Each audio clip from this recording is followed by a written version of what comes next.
Bonjour! Alors aujourd'hui, ce que je vous propose, c'est de vivre ou d'observer vos rotations ou torsions de la colonne vertébrale. Souvent on va les voir en yoga, soit en fente, en rotation, même en chaise en rotation. Et puis, je voulais vous expliquer un petit peu d'anatomie avant de le faire pour que vous puissiez comprendre ce qui se passe dans votre dos. Donc la capsule elle risque d'être un petit peu plus que 5 minutes aujourd'hui. Donc la première des choses qu'il faut savoir, c'est que dans les vertèbres lombaires, donc dans toute la section du bas du dos, on a moins de rotation. Donc, moins de rotation qui est permise à cause de la forme de nos os, donc la forme des vertèbres lombaires. Je vais vous faire ça avec mes mains aujourd'hui, mais je vais essayer de vous mettre une image à la fin là, pour que vous puissiez le voir.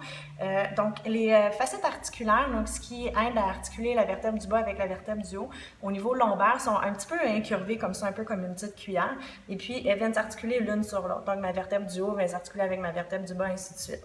Donc, quand on arrive pour tourner, donc faire une rotation ou une torsion, ce qui arrive, c'est qu'on vient avoir un butement de os sur os. Donc, ce qui fait qu'on n'a pas beaucoup de rotation au niveau lombaire. On a plus de rotation au niveau cervical, on est capable de tourner la tête beaucoup, puis même au niveau thoracique, encore un peu moins que cervical, mais quand même. Donc, quand on vient mettre des points d'appui, comme par exemple en chaise, en rotation, ici on est en train de presser pour essayer d'aller chercher plus loin. Et si on n'a pas une bonne position au niveau du dos, on met plus de pression au niveau os sur os, donc on abîme nos vertèbres lombaires. Donc, il faut penser à garder la colonne longue. Vous savez probablement que si vous suivez les capsules depuis le début, je vous dis tout le temps de penser à allonger la colonne vertébrale, pousser les pieds dans le sol, tirer la tête vers le ciel, etc. Ça, c'est vraiment pour créer de l'espace, pour comme ça, quand on va aller chercher de la rotation, on ne vient pas complètement s'écraser os sur os. Donc, pour commencer l'échauffement aujourd'hui, ce que je vous propose, c'est de trouver une position assise, confortable. Donc, que ce soit en indien, sur quelque chose de surélevé. Ce qu'on veut, c'est que vous ayez un appui sur vos deux ischions, donc les deux os des fessiers.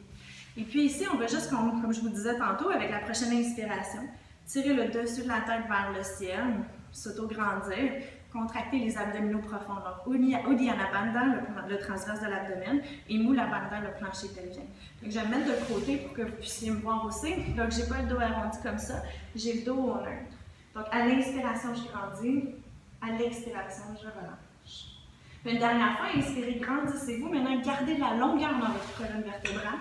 Et puis, faites juste ouvrir les bras 45 degrés. Donc, vous devriez voir vos mains dans votre champ de vision. Et puis, avec la prochaine expiration, maintenant, on va tourner le haut du corps vers la droite. En pensant à cette grandeur-là quand je tourne. Et ensuite, à l'inspiration, je reviens au centre. À l'expiration, on tourne vers la gauche. Et puis, observez si vous gardez le poids égal sur les deux fesses. Des fois, je vois des gens qui vont faire des translations sur le côté, c'est que j'ai plus de poids sur ma fesse droite. Donc, il faut que j'ancre mes deux fesses au sol et puis je grandis. Une dernière, encore deux autres fois de chaque côté. On tourne, je grandis, mes abdominaux sont engagés et on revient. Une dernière fois, on retourne toutes. De l'autre côté. Et on revient. Une dernière fois, vers la droite. Et on revient. Et puis vers la gauche. Parfait. Maintenant, vous pouvez ancrer les mains au sol, basculer pour revenir à quatre pattes.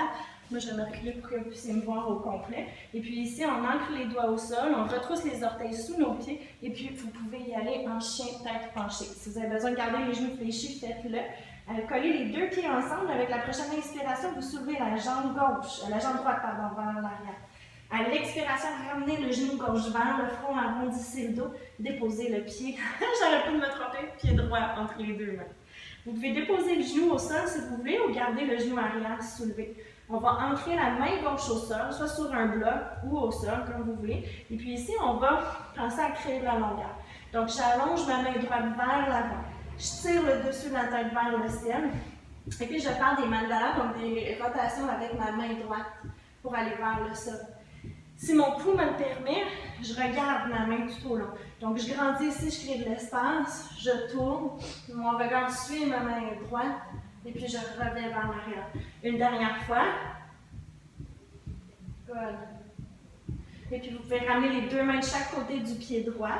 Le pied droit s'en vient à l'arrière, on relève les fesses vers l'arrière, chien tête penchée.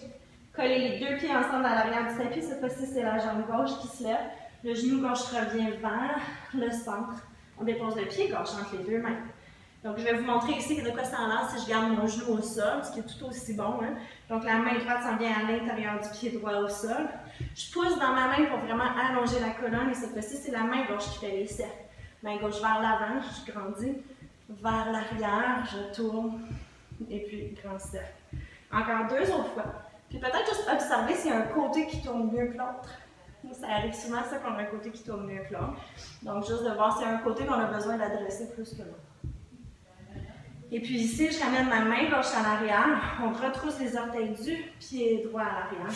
Et puis hop, chien tac, penchez. Maintenant, fléchissez les genoux, regardez l'espace entre les deux mains, et puis marchez à l'avant de votre tapis. Flexion. Uttanasana, pardon. Inspirez. Demi-flexion. Expirez, relâchez. Encore une fois. Inspirez. Et expirez. Et puis ici, on va se retrouver en chaise, donc la fameuse chaise avec torsion. Donc on va fléchir les genoux, inspirer, relever le haut du corps et ramener les mains parallèles au sol pour commencer. Le dos est au neutre, donc je veux que mon dos soit comme naturel. Je n'ai pas les fesses rentrées, mais je n'ai pas les fesses sorties non plus. Et puis ici, je vais vous mettre de face maintenant pour que vous voyez 2 options. Mes genoux, mes gros orteils se touchent, petit espace entre les talons, mes genoux se touchent. Si je suis confortable ici dans mes hanches, sinon les 2 pieds largeur des hanches, ça marche aussi. Moi, j'aime mieux avoir mes pieds collés comme ça, mais c'est vraiment à vous de voir. Avec la prochaine inspiration, relevez les 2 mains vers le haut. On va descendre la main droite vers le sol, tirer la main gauche vers le ciel. Puis là, c'est là que ça se passe les rotations. Donc, je garde mon dos au neutre, je serre les abdominaux. Avec la prochaine expiration, je viens porter mon coude gauche vers mon genou droit. Là, juste ici, vérifiez. Est-ce que vos 2 genoux sont encore égales ou on a eu comme un petit décalage? Donc, il faut penser à reculer la fesse gauche, allonger la colonne. Ça se peut que vous ne rejoignez pas votre genou opposé. Mettez-le dans le milieu ou sur le genou du même côté. On a quand même une rotation ici. Inspirez encore, revenez, créer de l'espace. Expirez. Tournez. Et j'ai mes 2 opposés ici qui me gardent mon dos au neutre. Dernière fois, on expire. Et on expire. Et puis là, vous déposez ce qui est disponible pour vous. Vous n'êtes pas obligé de ramener les mains en prière devant le cœur comme on le fait souvent dans les cours. Pourquoi? Parce qu'on a un bras de levier ici. Donc, je pourrais être en train de pousser dans mes mains et essayer de tourner. Mais si je n'ai pas le dos au neutre, bien encore une fois, je mets de la pression dans mon dos. Je préfère que vous n'ayez quasiment pas de poids sur les mains et que ce soit vos abdominaux qui travaillent, vous grandissiez. Puis ensuite, à l'expiration, on relâche vers le sol. On répète la même chose de l'autre côté. Fléchissez les genoux. Inspirez, remontez les mains vers le ciel. Et cette fois-ci, c'est la main gauche qui descend, le bras droit qui se lève. 3 fois. Expirez, coude droit vers le genou gauche. Et puis encore, c'est une différente histoire des 2 côtés. Inspirez, remontez. Expirez. Tournez. Dernière fois, on inspire. Et on expire. Vous déposez ce qui est disponible pour vous. Encore une fois, on ne met pas de pression. On allonge la colonne. On ouvre les épaules. Inspirez, décollez le coude, revenez vers le centre. Expirez, plongez vers l'avant. Inspirez, demi-flexion, donc Ardha Uttanasana. Expirez, relâchez. Puis avec la prochaine inspiration, on ouvre grand les bras. On relève le haut du corps. Et puis on ramène les mains en prière devant le cœur.